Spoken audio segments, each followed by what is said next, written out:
Drage gledalke in gledalci, v okviru projekta Rapalska meja se danes nahajamo v župnijski cerkvi svetega Martina v Hrenovicah, med Postojno in Razdrtim, ki jo je, kot tudi mnoge druge na Primorskem, v času med obema vojnama in celo med drugo svetovno vojno poslikal slikar Tone Kralj.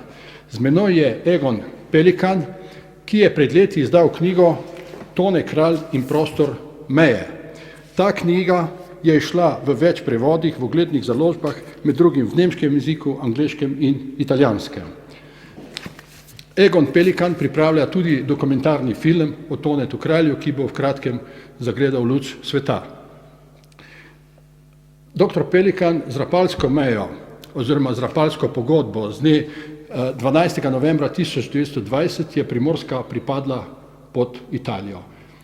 Kako se je na to dejstvo odzval slikar Tone Kralj s svojimi slikami? Po rapalski razmejitvi 1920 se na Primorskem začne predzgodovina tega, kar se bo potem dogajalo z našim akterjem, slikarjem Tonetom Kraljem. Začne se represija nad slovenskim in hrvaškim prebivalstvom, ki se potem stopnjuje s prihodom fašizma na oblast leta 1922.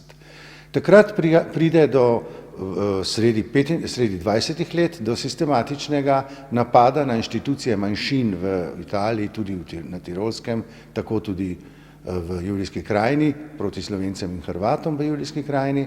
Uničeno je vse, tisk, časopisje, založbe, kar se je pač znotraj te kulturne sfere nahajalo. Prav tako pride do pritiska na intelektualce, na učitelje, skratka veliko izseljevanje iz Julijske krajine in to, kar ostane intelektualnega sloja v Julijski krajini, je slovenska primorska duhovščina.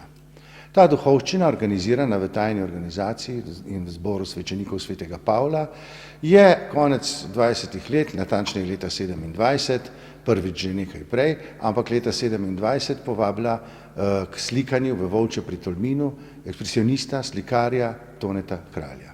Tone Kralj s prihodom na Primorsko začne opus, ki bo trajal 50 let in s katerim bo označeval domnevno po njegovem slovensko etnično mejo od Svetih Višari do Trsta znotraj cerkvenih poslikav.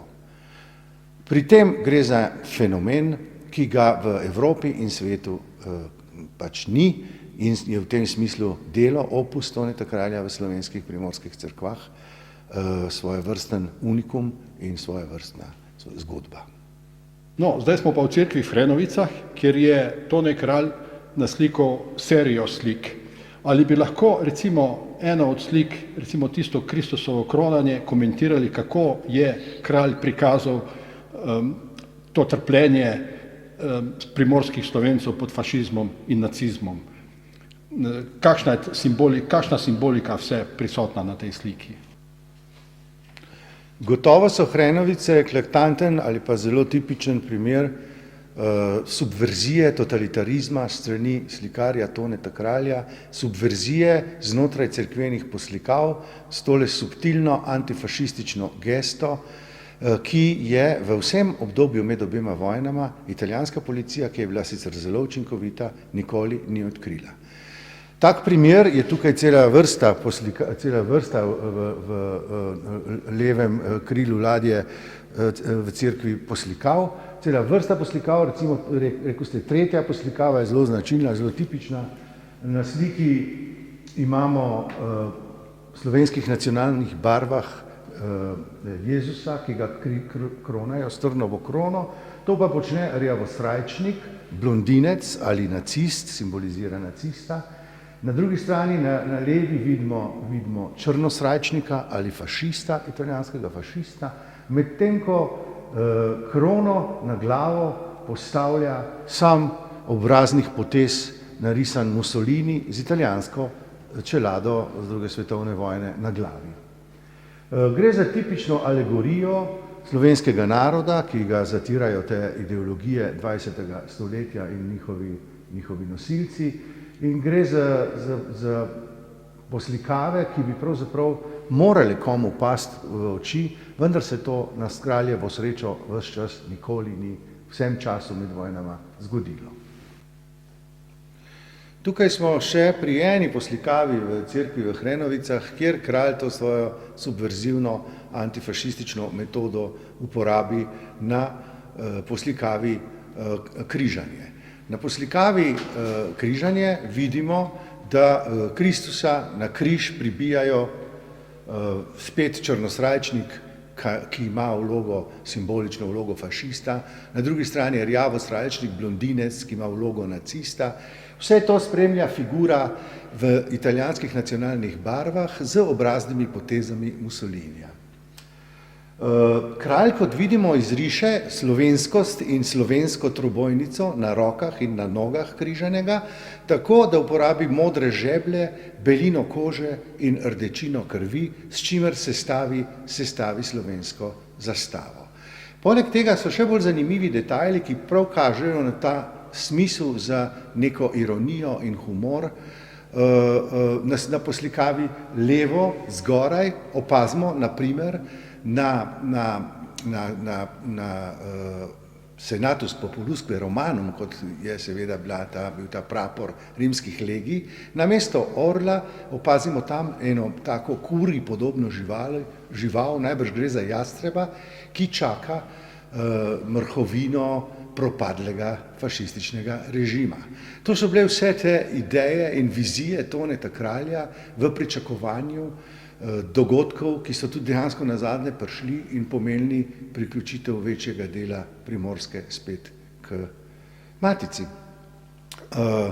Vsekakor je pa zanimivo, da so te poslikave v teh enormnih dimenzijah nekako ostale, kot rečeno, ves čas skrite. Poleg tega prapora rimskih legij vidimo pod tem praporom značilen pozdrav z bodali, kot ga je kralj večkrat naslikal v svojem opusu.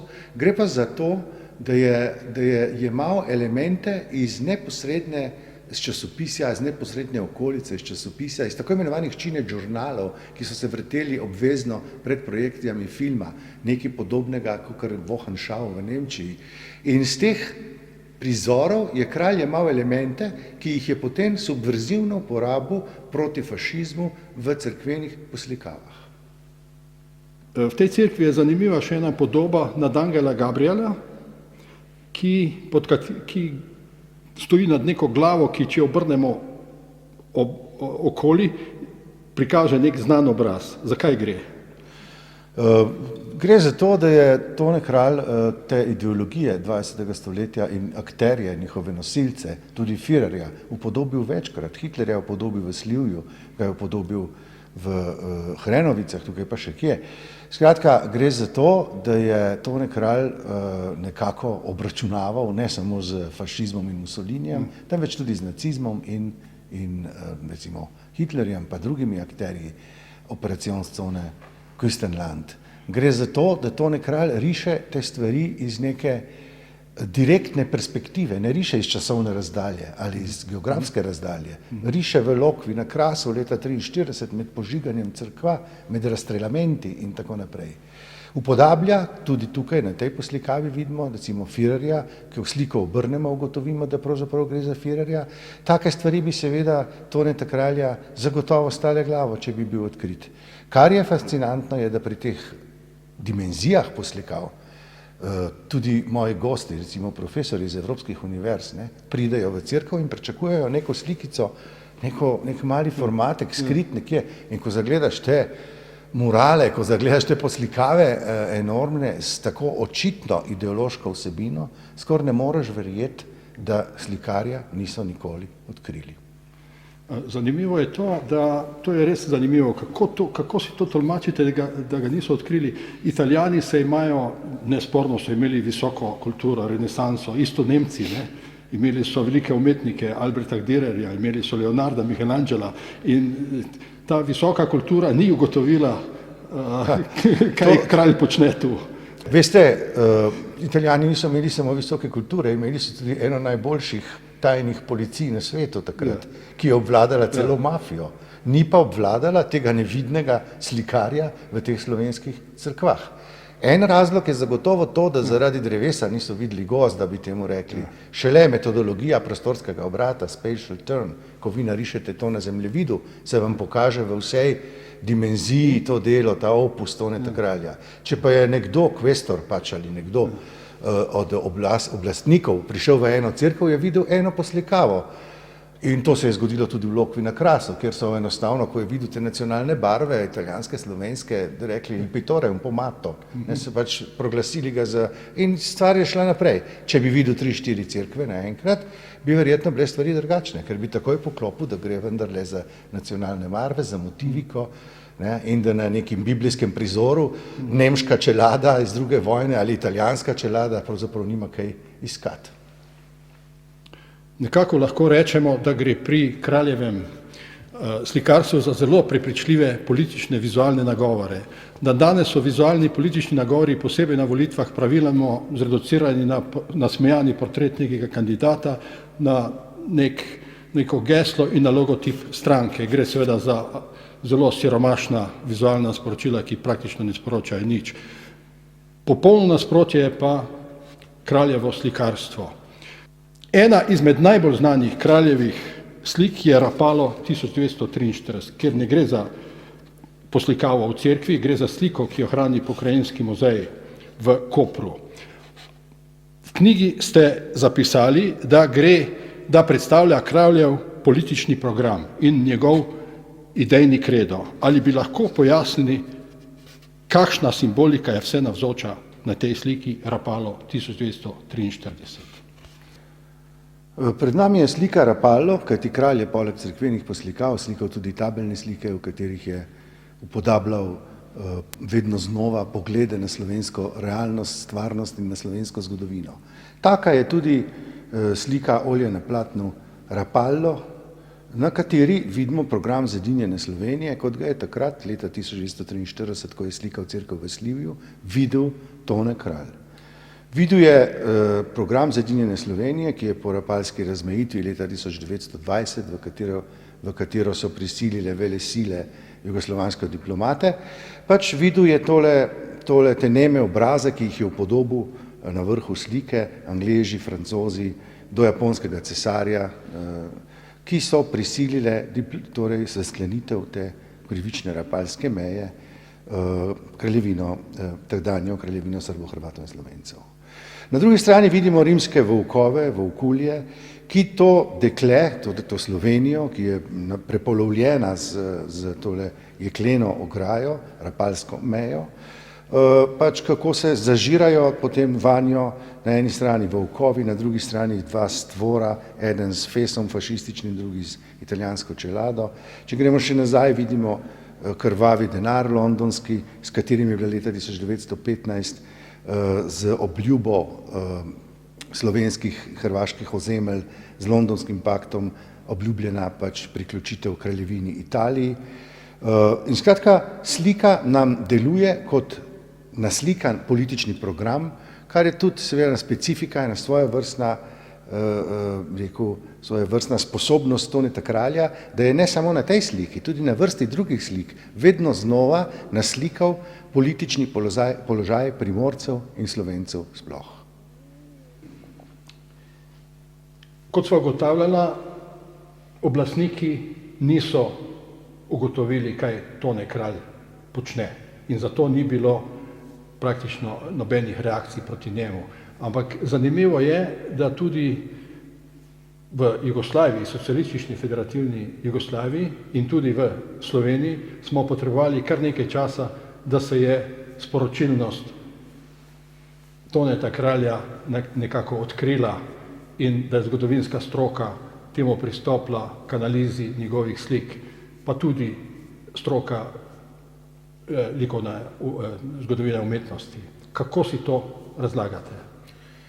Ja, misel mi prideta vsaj dva razloga. Prvi je zagotovo ta, da estetika realnega socializma ni bila ravno usmerjena v cerkvene poslikave, ne, ampak se je to prej motile kot ne. Ampak bolj pomembno je pa vprašanje monopola nad antifašizmom. Partija si monopola nad antifašizmom preprosto ni dovolila vzeti. Kaj ti, če bi šli raziskovati Toneta Kralja, bi takoj prišli do tajne organizacije primorske duhovščine, bi prišli do vsega tega, kar je tvorilo zgodbo o Tonetu Kralju, ki je bil samo vrh ledene gore. In s tem bi seveda se pokazala ta vloga primorske duhovščine, ki je bila po drugi svetovni vojni deležena kar tudi preganjanj in tako naprej v čisto drugi luči, se pravi v tej antifašistični luči. Tega si pa režim ni hotel dovoliti. Ampak je režim sploh dojemal, kaj je kralj počenjal? Tudi, mislim, po mojem mnenju je režim zelo dobro dojemal, kar je Tone Kralj počenjal. Kajti recimo Frances Tele, ki je bil zagotovo od vrhunskih slovenskih največjih umetnostnih zgodovinarjev, po mojem mnenju ni smel govoriti o tem fenomenu in tudi leta 1960 v njegovem pregledu Umetnost v Primorju, ki je šel pri Slovenski matici, Toneta Kralja praktično ni. Kralj mu piše potem tudi eno zelo čustveno pismo v tej zvezi, ampak mislim, da so bili taki časi, ko si človek raziskovalne teme lahko zbiral, ampak vendarle mora upoštevati še katerega od drugih kriterijev. No, je pa zdaj zasijal v polni luči v zadnjih letih.